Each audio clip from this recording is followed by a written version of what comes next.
Hey you guys, it's Crystal from the Abundantly Blessed Homestead, where we use the wisdom of our ancestors to make amazing, nourishing, delicious meals for our family and grow some of our own food.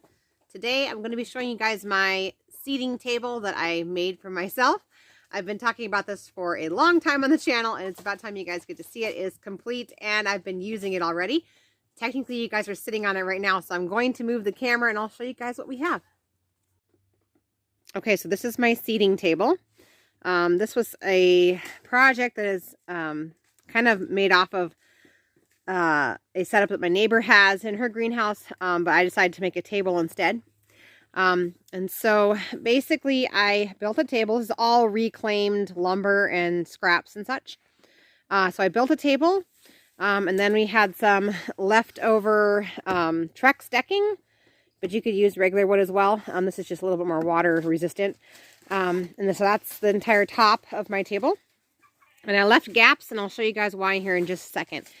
Then in the front, we have a metal cabinet. This is a repurposed metal cabinet. I do plan to move the handles here up on the top side. But this is just for storage, for seed trays and that sort of thing.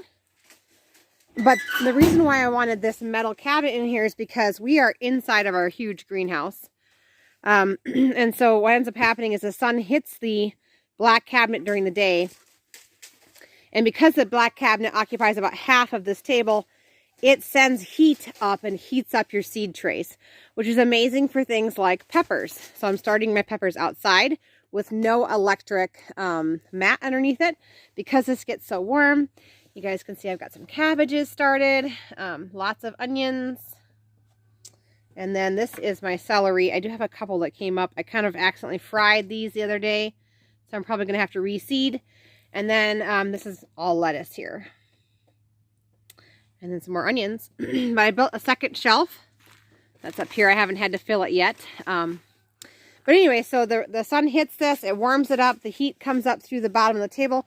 But then also at night, I have coated this in some plastic. This is 6 mil plastic. You can get it from the hardware store. And I just pull this over the entire table at night and then just clamp it here. And then underneath the table is one of those oil heaters right there. So I also got all of this nice shiny insulative bubble wrap type fabric from Azure Standard, because as they're making their deliveries, they want to get rid of the bubble wrap and the plastic wrap and the pallets. So I got all this for free, which worked out really, really well. It insulates it really, really well as well. So I just plug this in at night, and it's set to a warm temperature. And then that heat, of course, in the middle of the night, rises up through all of these cracks. And because I cover the entire table in plastic, it holds that heat in. And this has worked really, really well for me. In the morning, I have to remember I have seedlings, and I have to come on out once the greenhouse reaches above freezing, and I go ahead and open it. But this has been amazing because I don't have a whole bunch of seed trays inside my house. Here's some more lettuce too. Got a couple more cells of lettuce. So anyway, everything is going so well, and it works so, so well. I just wanted to share it with you guys. So that's what I created for myself to keep all of my seeds out of my house. Working on some new anti-billow strapping. That is paracord for the big storm that's coming. We have a couple of repairs to do to our hurricane straps. We're missing one here.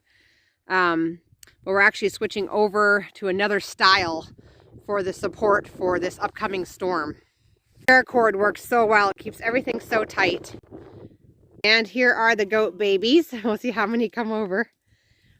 They sure are beautiful this year. We had a set of doelings, which are right here in the front. And here comes another doeling. She's going to run after her mama. She's our first baby that was born with La Mancha ears, which we absolutely love. And then back over here we have triplet boys getting into trouble. Just being goats, right? So cute. Oh, here's one that says hello.